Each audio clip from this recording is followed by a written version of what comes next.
Hello guys, welcome back to channel. இந்த வீடியோவில் வந்து பார்த்தீங்கன்னா நம்ம கிட்ட பொறிஞ்ச சண்டைக்கோழி குஞ்செல்லாம் இப்போ எப்படி இருக்குது அதை பற்றின அப்டேட்டை தான் நம்ம பார்க்க போகிறோம். அப்புறம் இன்னொரு சில அப்டேட்டும் இருக்குது, அதையும் நம்ம இந்த வீடியோவில் பார்த்துருவோம். இந்த கோழி குஞ்செல்லாம் நான் இன்னும் மாடியில் எடுத்துகிட்டு வந்து செட் பண்ணல, கீழே தான் வச்சுருக்கேன். அப்பப்போ மாடிக்கு எடுத்துகிட்டு வந்து கொஞ்சம் நேரம் மேய்க்க விடுவேன், அதுக்கப்புறம் திரும்பவும் கீழே எடுத்துகிட்டு போய் வச்சுருவேன். ஏன்னா போன வீடியோவில் நான் சொல்லியிருப்பேன், குளிர் அதிகமாக இருக்கிறனால மாடியில் இப்போதைக்கு செட் பண்ண முடியாது அப்படின்னு.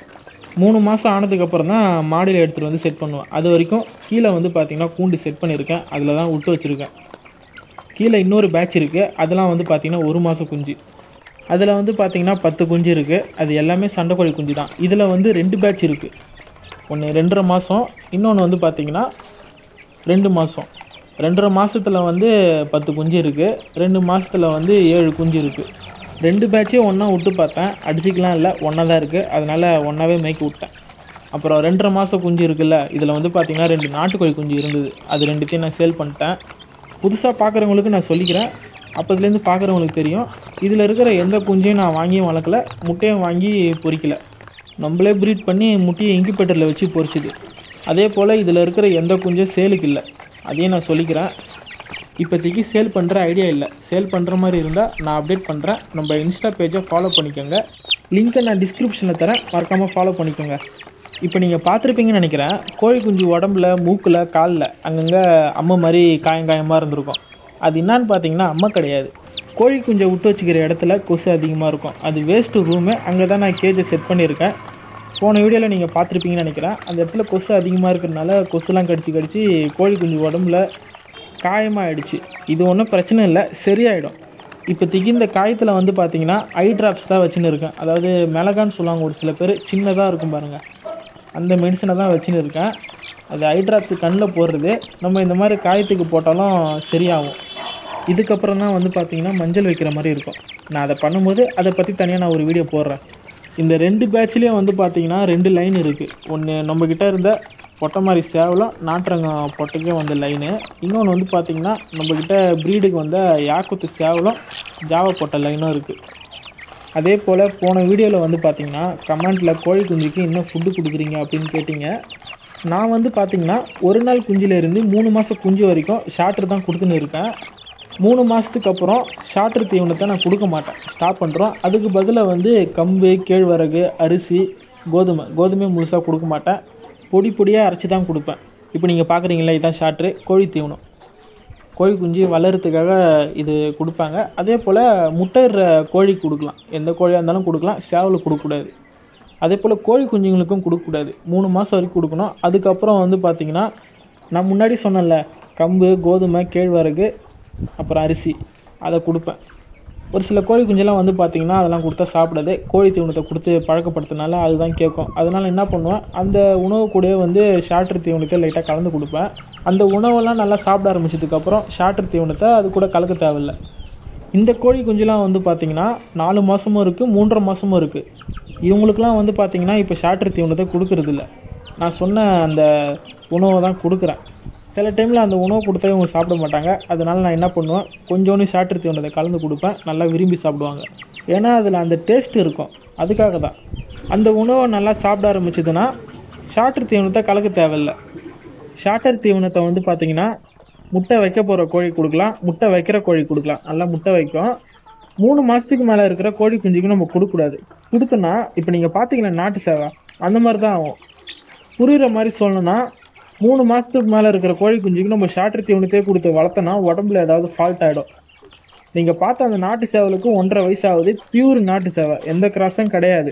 அந்த நாட்டு சேவல் வந்து பார்த்திங்கன்னா நம்மக்கிட்ட பொரிஞ்சது தான், குஞ்சிலேருந்தே காடை கூட விட்டு வளர்த்தது. காடைக்கு நான் எப்போவுமே ஷார்ட்ரு தானே வைப்பேன், அதே சாப்பிட்டு வளர்ந்தனால இந்த மாதிரி ஃபால்ட் ஆகிடுச்சு. கொண்டை வந்து பார்த்திங்கன்னா பெருசாக வளர்ந்து ஒரு பக்கம் சாஞ்சிருக்கு. அப்புறம் காலில் வந்து பார்த்திங்கன்னா முள்ளே வளரல, நீங்களே பார்த்துருப்பீங்க.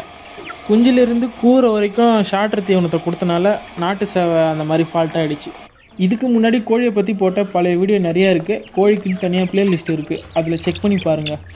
ஷார்ட்ரு தீவனத்தை கொடுக்கறதுனால வளர்ச்சி அதிகமாக இருக்கும், சீக்கிரமாகவே வளரும்.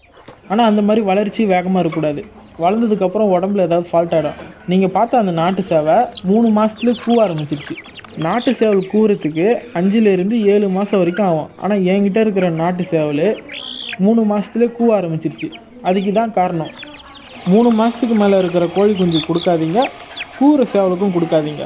முட்டை வைக்கிற கோழி கொடுங்க, முட்டை வைக்க போகிற கோழி கொடுங்க. இந்த கோழி குஞ்சுக்கெலாம் வந்து பார்த்திங்கன்னா இப்போத்துலேருந்து ஷார்ட்ரு தீவனத்தை கொடுக்குறத கம்மி பண்ணிட்டு இருக்கேன். நான் முன்னாடி சொன்னேன்ல, அரிசி முழு கோதுமை போடாமல் கோதுமை லைட்டாக அரைச்சி அது கூட கொஞ்சம் ஷார்ட்ரு தீவனத்தையும் கலந்து தான் கொடுக்குறேன். இப்போ என்கிட்ட கம்பும் கேழ்வரகும் இல்லை, காலி ஆகிடுச்சு. இதுக்கப்புறம் தான் வாங்கி கொடுக்கணும். இது வந்து பார்த்திங்கன்னா 2.5 மாதம் கோழி குஞ்சு. பொரிஞ்சதுலேருந்து ஒரு கண்ணில் ப்ராப்ளம், கண்ணில் தண்ணி வந்துகிட்டே இருக்கும். நான் இப்போ சரியாக கவனிக்கலை. அதுக்கப்புறம் ஐ ட்ராப்ஸை போட்டு சரி பண்ணிட்டேன். இப்போ ஒரு 5 நாளாக என்ன ஆச்சுன்னு தெரில.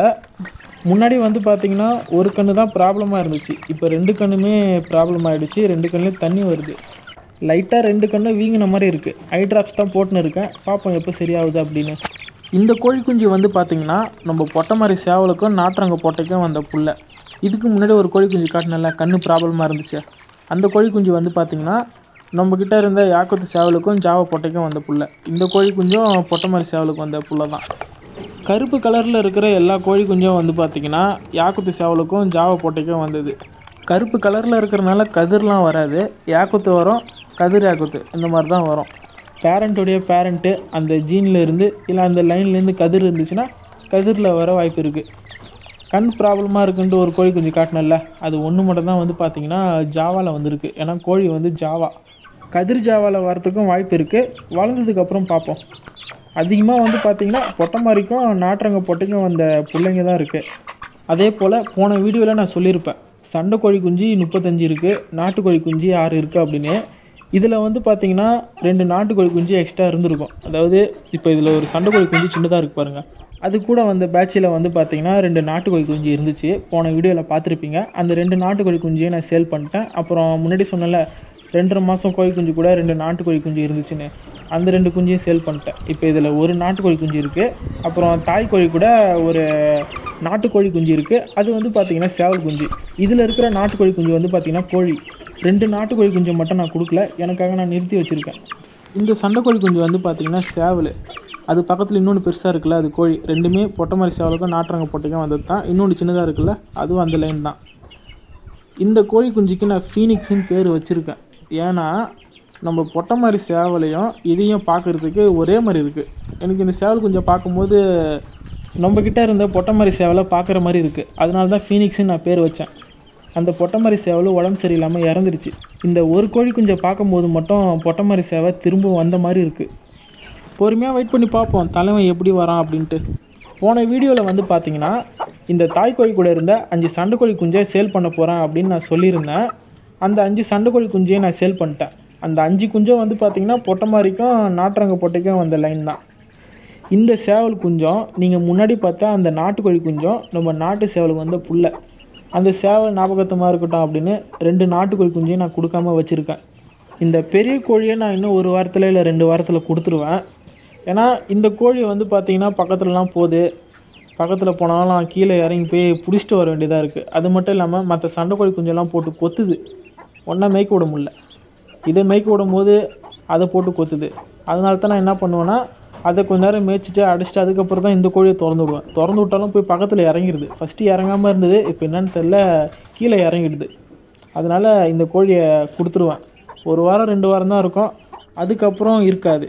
இந்த ஒரு கோழி பக்கத்தில் கீழே இறங்குறதுனால இதை பார்த்து மற்ற கோழியும் கீழே இறங்கும். நம்ம எது வளர்த்தாலும் யாருக்கும் டிஸ்டர்பன்ஸ் இல்லாமல் வளர்க்கணும். இந்த கோழி பக்கத்தில் கீழே இறங்கும் போதெல்லாம் நானும் அப்பப்போ அவங்கள்ட்ட கேட்டு பிடிச்சிட்டு வரேன். அந்த ஒரு காரணத்துக்காக தான் நான் இந்த கோழியை கொடுக்குறேன். இதில் இருக்கிற 3 கோழி குஞ்சுக்குமே வந்து பார்த்திங்கன்னா கொசு கடிச்சு காயம் இருந்தது. நான் எதுவுமே பண்ணல, அதுவாகவே சரியாயிடுச்சு. அப்புறம் தாய்க்கோழி கூட 5 கோழி குஞ்சு இருந்தது சொன்னல, சண்டைக்கோழி குஞ்சு, அதுக்கும் கொசு கடிச்சு காயம் இருந்தது, அதுவும் சரியாயிடுச்சு. போன வீடியோவில் பார்த்துருப்பீங்க. அந்த 5 கோழி குஞ்சில் ஒரு கோழி குஞ்சு மட்டும் சரியாக நடக்க முடியாமல் உட்காந்து நடந்துட்டு இருந்துச்சு. நிறைய பேர் கமெண்டில் சொன்னீங்க இந்த மெடிசனை யூஸ் பண்ணுங்க அப்படின்னு. நான் எதுவுமே பண்ணல, அதுவாகவே சரியாயிடுச்சு. சரியானதுக்கப்புறம் தான் அந்த 5 கோழி குஞ்சையும் நான் சேல் பண்ணேன். அது மொத்தமாகவே ஒருத்தர் எடுத்துக்கிட்டாரு. அதே போல் வந்து பார்த்திங்கன்னா வாரத்தில் 2 தடவை இல்லை 3 தடவை எல்லா கோழிக்குமே நான் முருங்கைக்கீரை கொடுத்துருவேன். இதில் என்ன ஒரு பிரச்சனைனா எல்லாத்தையும் ஒன்றா மேய்க்க விடும் போது அந்த சின்ன கோழி குஞ்சம் இந்த பெரிய கோழி குஞ்சம் சண்டை போட்டுக்குதுங்க. அதுதான் ஒரு பிரச்சனை. இப்போ நீங்களே பார்த்துருப்பீங்க. ஓகே கைஸ், அடுத்த வீடியோ வர வரைக்கும் வெயிட் பண்ணுங்கள்.